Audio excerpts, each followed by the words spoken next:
Hello mga partners. So magandang araw po muli. Sa next po nating video, tungkol pa rin po ito sa ating backshirt, no? So dito po pag-uusapan natin kung paano po natin, unang-una po kasi once na na-download po natin yung ating vaccination certificate, ay naka-PDF po siya, no? Paano po natin siya i-convert, no? From PDF to JPEG or to PNG, no? So, ganun din po, paano po natin siya ma-resize, paano natin siya ipiprint, no? Saan po natin siya ipiprint, and paano po natin siya i-laminate, no? So, sige po, simulan na po natin.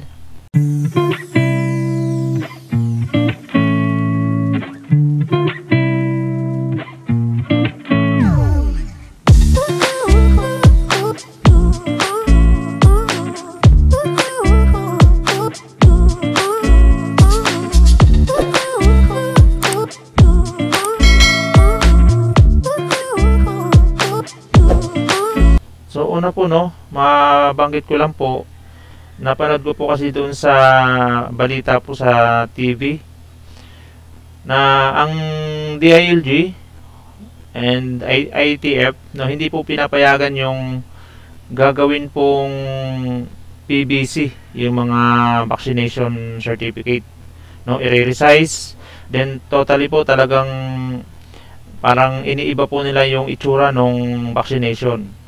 So, ang ina-allowed lang po nila ay pwede po i-laminate. Pwede po i-resize, then pwede pong i-laminate. Payo ng DILG, may ibang paraan para maprotektahan ng vaccination cards. Ang pwede natin gawin dito, palaminate. You are not tampering with the document itself. You are simply sealing it. So, yun lang po yung pwede po natin gawin. Okay?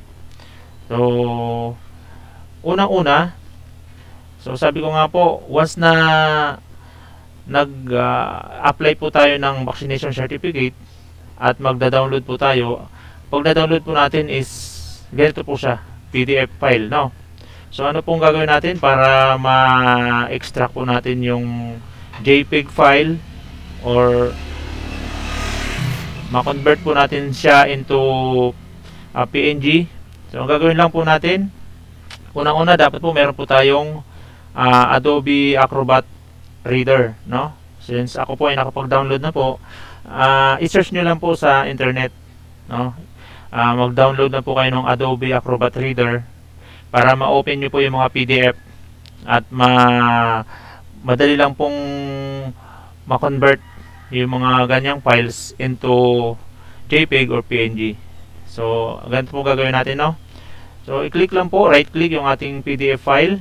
Ito po yung na-download natin sa ating vaccination. Ito po yung vaccination certificate po natin. Then, pagka-click po ng right-click po sa ating mouse, open with. Ito po, no? Open with Adobe Acrobat. Okay? So, pwede rin po sana open with Word, no? Microsoft Word. Kaya lang, medyo nadidislocate po yung image, no? So ito po ang pinakamaganda dahil madali lang po. Then kapag nag-open na po siya, dito punta lang po tayo dito sa file, then save as, no? Dito po sa baba, pumili na lang po tayo ng save as image. Then sa image po, pwede po tayo mamili ng JPEG or PNG. Ayun po dyan, no? So usually po JPEG po tayo, pwede naman po. So click lang ko lang po JPEG. Then dito na lang din po natin i-save sa desktop para makita po natin kaagad. So click save ko na po.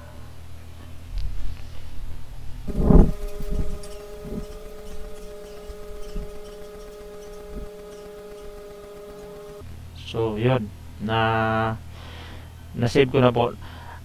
Minsan po kasi ang ginagawa po ng iba, i-open po yung i-open po yung PDF na file. Try ko po i-open. Ngayon, hindi po nila pwede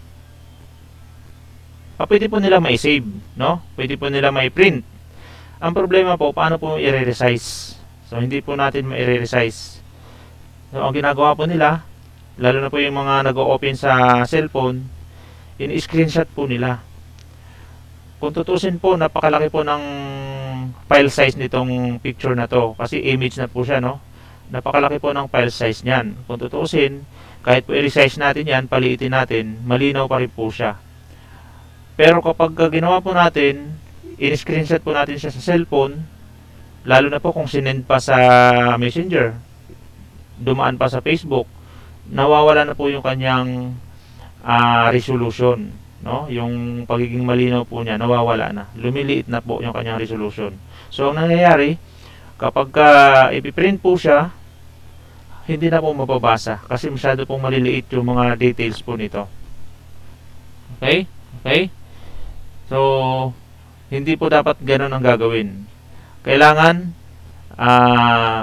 i-convert po muna into JPEG from PDF para yung resolution po as is po siya, hindi po nagbabago. Then tsaka lang po siya i-resize.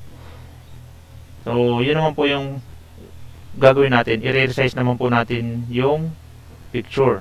So mag-open po tayo ng Microsoft Word.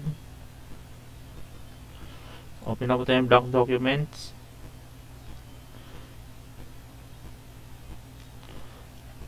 So yan po, no? I-insert lang po natin yung picture, yung kinonvert po natin into JPEG, no? Ito nga po yun. So insert. Okay, yan na po yan.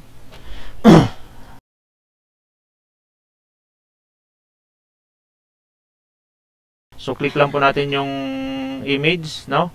Then dito po sa naka-format na po tayo, no? Sa pinaka kanan po, bandang kanan, ito po yung height and width. Dito po natin makikita. So ang gagawin lang po natin, dito po sa size group, i-click lang po natin yung arrow sa bandang kanan.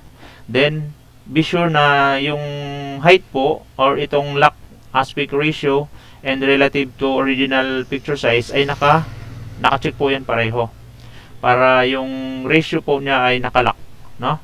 So okay, naka-check na po siya. Ang gagawin po natin, yung width po i-adjust lang po natin into 3 inches. So yan. So since ito po ay nakalock ang kanyang ratio, kahit isang side lang po i-adjust natin, ay ma-adjust na po yan pareho. So enter lang po natin. So yun, yan na po yung size niya. Now, pwede na po natin siyang i-print dyan sa papel po natin. So maganda po kung sa maganda-gandang klase papel po natin i-print, no? Yung ating vaccination certificate. Na katulad po nito, ito po yung ginagamit ko, no? Pang calling card. So ayan, calling card paper. So makapal po siya. Titignan po natin yan. So dyan po ako nagpiprint para gawin po siyang ID card at i-laminate po siya, no? So yan, dapat po may mas magandang papel ang kung doon po ninyo ipiprint. Okay, so ang gagawin naman po natin ay lalagyan po natin ng picture, no? So mas maganda po kasi kung meron tayong picture para iwas po na magamit ng iba, kasi pwede po nilang gamitin to ng ibang tao. Pero kapag may picture, syempre makikita ka agad kung talagang yung may hawak ay siya mismo yung may-ari ng vaccination certificate. So paano pong gagawin? So mag-insert lang po tayo ng picture. So ang gawin po muna natin ay wrap in front of text, no? I-format po muna natin wrap in front of text para magalaw po natin yung ating vaccination certificate picture, no? Yung image. Then lagyan po natin siya ng tong border, no? Yung pinaka outline niya, lagyan po natin ng kulay para nakikita po natin kung hanggang saan yung kanyang border. So ang gawin na po natin, dito po sa kanyang picture picture border, ito po, no, lagyan po natin black, no, then yung pinaka manipis lang po na guhit, no, ito 1.25 point. So ayan, kita na po natin yung kanyang border. Then kunin po natin yung insert po natin yung picture, no, ito. Yan. So ito naman pong picture, ganun din po gawin natin, format, then wrap text in front of text din siya para mapunta po siya sa ibabaw, at then maigalaw na po natin siya. Okay.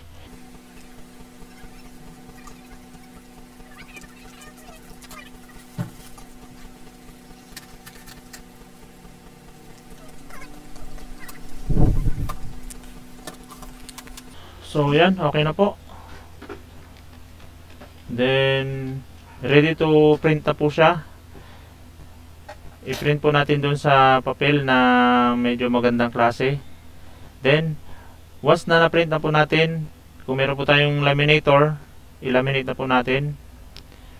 Then kung wala naman po tayong laminator, pwede po tayo pumunta sa mga printing shop na nagla-laminate, at doon na po natin siya ipalaminate. So okay na po siya. Yun po yung gustong mangyari ng IATF at ng DILG, na wag lang magagalaw yung mga information, yung mga details. So pwede po siyang i-resize, pwede siyang i-laminate para ma-preserve or para ma-protektahan po natin, o hindi po masira kaagad yung ating certificate. Okay? So sana po nakatulong po sa inyo ang munting video na ito. Maraming salamat po and God bless.